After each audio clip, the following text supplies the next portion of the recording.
नमस्कार, सप्तधारा न्यूजमध्ये आपले स्वागत आहे। आज रविवार दिनांक 21 जुलै 2024 न्यूज बुलेटिनमध्ये जाणून घेऊया आजच्या ठळक घडामोडी। कोरेगाव शहर आणि परिसरात गुरुपौर्णिमा उत्साहात साजरी। दिवसभर विविध धार्मिक कार्यक्रमांचे आयोजन, दर्शनासाठी भाविकांची गर्दी। आयुष्यातील वेगवेगळ्या टप्प्यावर मार्गदर्शन करत जीवनाला आकार देणाऱ्या प्रती कृतज्ञता व्यक्त करत कोरेगाव शहरात आणि परिसरात रविवारी गुरुपौर्णिमा साजरी करण्यात आली। विविध संस्थांच्या वतीने ठिकठिकाणी गुरुवंदनाचा कार्यक्रम झाला। गुरुपौर्णिमेनिमित्त भाविकांनी शहरातील दत्त मंदिर, गणेश मंदिर, स्वामी समर्थ मंदिरात दर्शनासाठी सकाळी 9 वाजल्यापासून गर्दी केली होती। यावेळी प्रसाद वाटपाचा कार्यक्रम झाला। ठिकठिकाणी व्यासपूजन व गुरुपूजनाचा कार्यक्रम झाला। शाळा कॉलेजमधील विद्यार्थ्यांनी आवडत्या शिक्षकांची भेट घेऊन गुरुपौर्णिमेच्या शुभेच्छा दिल्या। सोशल मीडियावरही गुरुभक्तीचा दरवळ पसरला होता। दरम्यान शहरातील विविध भागातील दत्त मंदिर, स्वामी समर्थ मंदिर आणि गणेश मंदिरात भाविकांनी सकाळपासूनच गर्दी केली होती। महाराष्ट्र राज्य मार्ग परिवहन महामंडळाच्या कोरेगाव आगारातील नवीन एसटी बस स्थानक परिसरात असलेल्या दत्त मंदिरामध्ये गुरुपौर्णिमेनिमित्त महाप्रसादाचे आयोजन करण्यात आले होते। यावेळेसचा अन्नदानाचा मान बाजारपेठ येथील सामाजिक कार्यकर्ते शंभूशेठ गाडवे यांना मिळाला। त्यांचा यावेळी श्री दत्तसेवेकरी मंडळाच्या वतीने विशेष सत्कार करण्यात आला। चिमणगाव येथील श्री स्वामी समर्थ मंदिरामध्ये दिवसभर धार्मिक कार्यक्रमांचे आयोजन करण्यात आले होते। भाविकांनी दर्शनासाठी मोठी गर्दी केली होती। कोरेगाव बाजार समिती, शेतकरी प्रतिनिधी आणि शेतकरी संघटनेचे छापासत्र। सरसकट आले खरेदी न करणाऱ्या व्यापाऱ्यांना बजावल्या नोटिसा। कारवाईची व्यापकता वाढवण्याचा दिला इशारा। आले उत्पादक शेतकऱ्यांच्या हितासाठी कोरेगाव कृषी उत्पन्न बाजार समितीच्या वतीने शनिवारी रात्री 9 वाजल्यापासून कोरेगाव तालुक्यात ठिकठिकाणी छापासत्र हाती घेण्यात आले। सरसकट आले खरेदी न करता जुने आणि नवीन प्रतवारी करून आले खरेदी झाल्याचे निष्पन्न झाले। बाजार समितीने तात्काळ पंचनामे केले असून यापुढे सरसकट आले खरेदी करण्याबाबतच्या सूचना दिल्या आहेत। व्यापाऱ्यांनी देखील त्यास सहमती दिली आहे। या पथकामध्ये शेतकरी प्रतिनिधी देखील सहभागी झाले होते। एकूणच बाजार समिती ॲक्शन मोडवर आली असून कोणत्याही परिस्थितीमध्ये आले उत्पादक शेतकऱ्यांवर अन्याय होऊ देणार नाही असा विश्वास समितीचे सभापती ॲडव्होकेट पांडुरंग भोसले यांनी रविवारी दुपारी 4 वाजता पत्रकारांशी बोलताना व्यक्त केला। आले उत्पादक शेतकरी, शेतकरी संघटना आणि आले खरेदीदार व्यापारी यांची सांगड घालून बाजार समितीने पुढाकार घेत सरसकट आले खरेदी करण्याबाबतचा निर्णय सहमतीने घेतला होता। त्यासाठी एकदा सोडून दोनदा बैठका देखील झाल्या होत्या।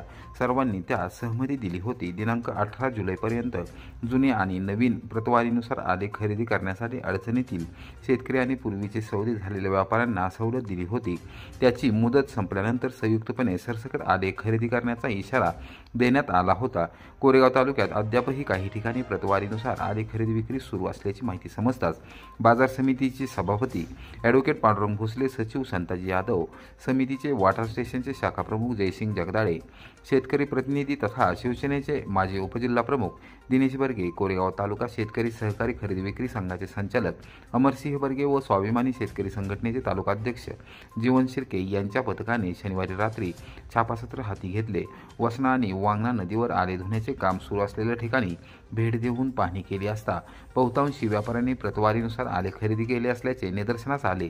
त्यानंतर काही व्यापाऱ्यांच्या आले धुणे केंद्रावर या पथकाने भेट देऊन पाहणी केली असता त्यांनी देखील प्रतवारीनुसार काही आले खरेदी केले असल्याचे तर काही ठिकाणी सरसकट खरेदी केल्याचे असल्याचे निदर्शनास आले। एकूणच बाजार समितीने व्यापाऱ्यांचे जबाब घेतले असून शासकीय नियमांचे उल्लंघन करणाऱ्या व्यापाऱ्यांना बाजार समिती कायद्यान्वये नोटिसा बजावल्या आहेत।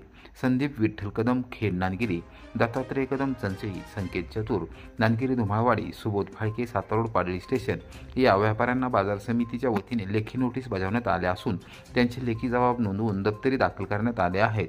या छापासत्रादरम्यान बहुतांशी व्यापाऱ्यांनी वैद्यमापनशास्त्र विभागाकडून वजन मापे नोंदणीकृत केली नसल्याचे व त्याच्या परवान्याचे नूतनीकरण केले नसल्याचे दिसून आले। त्याचबरोबर सरसकट आले खरेदी न करता प्रतवारीनुसार आले खरेदी केल्याचे आढळून आले। एकूणच कोरेगाव कृषी उत्पन्न बाजार समिती आले उत्पादक शेतकऱ्यांच्या हितासाठी ॲक्शन मोडवर आली असून कोणत्याही परिस्थितीत राज्य सरकारच्या निर्णयानुसार प्रतवारीनुसार आले खरेदी न करता सरसकट आले खरेदी करण्यासाठी ठाम आहे। त्यादृष्टीने प्राथमिक छापासत्र हाती घेण्यात आले होते। यापुढे देखील कारवाईत वाढ केली जाईल, कारवाईची व्यापकता वाढवली जाईल आणि एकाही शेतकऱ्यावर अन्याय होऊ देणार नाही असा इशारा सभापती ॲडव्होकेट पांडुरंग भोसले व सचिव संताजी यादव यांनी दिला आहे। सडा वाघापूरचा उलटा धबधबा पाहण्यासाठी पर्यटकांची उसळी गर्दी। उमरज पोलिसांकडून बेशिस्त व हुल्लडबाज पर्यटक यांच्याकडून 20,000चा दंड वसूल।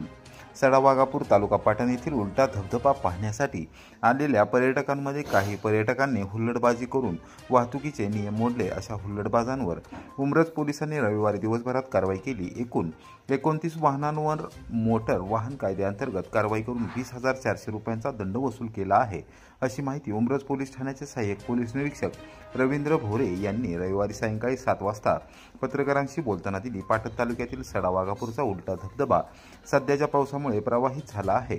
हा उलटा धबधबा पाहण्यासाठी राज्यभरातील विविध जिल्ह्यातून मोठ्या संख्येने पर्यटक सडा वाघापूरला दाखल होऊ लागले आहेत। दरम्यान यामध्ये काही जण हुल्लडबाजी करत वाहतुकीचे नियम मोडत होते। उमरज पोलीस ठाण्याचे सहाय्यक पोलीस निरीक्षक रवींद्र भोरे, पोलीस उपनिरीक्षक रमेश ठाणेकर, हवालदार अमृत आळंदे, संजय धुमाळ, हेमंत पाटील, विशाल अवघडे, गृहरक्षक दलाचे वरिष्ठ पलटण नायब प्रभारी अधिकारी अभिजित पाटील, विजय खडके यांनी कारवाई केली।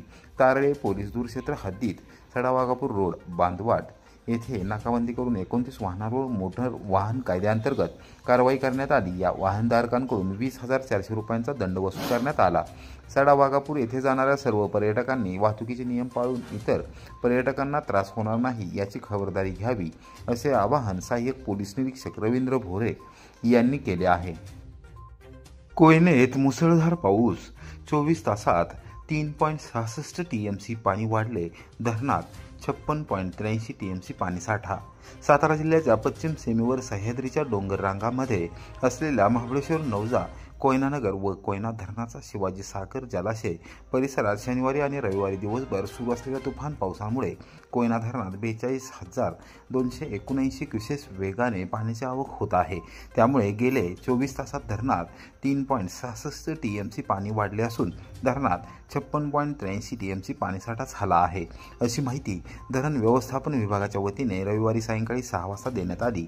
जुलै महिन्याच्या अखेरीस महाराष्ट्राची भाग्यलक्ष्मी असलेल्या कोयना धरणाच्या पाणलोट क्षेत्रात दमदार पावसाला सुरुवात झाली आहे। त्यामुळे कोयना परिसरातील ओझरडे धबधब्यासह अनेक धबधबे डोंगर दऱ्यातून प्रवाहित झाले आहेत।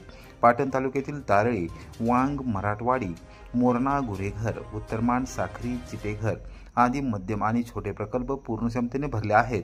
सर्व ओढे, नद्या दुथडी भरून वाहत आहेत। गेले 24 तासात महाबळेश्वर येथे 158 मिलीमीटर, नवजा येथे 127 मिलीमीटर तर कोयनानगर येथे 107 मिलीमीटर पावसाची नोंद झाल्याची माहिती धरण व्यवस्थापन विभागाने दिली। गेले काही दिवसांपासून सुरू असलेल्या पावसामुळे शेतकऱ्यांमध्ये समाधानाचे वातावरण आहे। तसेच कोयना धरणाच्या पाणलोट क्षेत्रात पावसाची संततधार सुरू असल्याने धरणाची पाणी पातळी झपाट्याने वाढत आहे। तालुक्यातील नद्यांच्या पात्रातील पाणी पातळीत वाढ असल्याने शेतकरी नागरिकांनी नदीपात्रात उतरू नये, असे आवाहन धरण व्यवस्थापन विभागाच्या वतीने करण्यात आले आहे।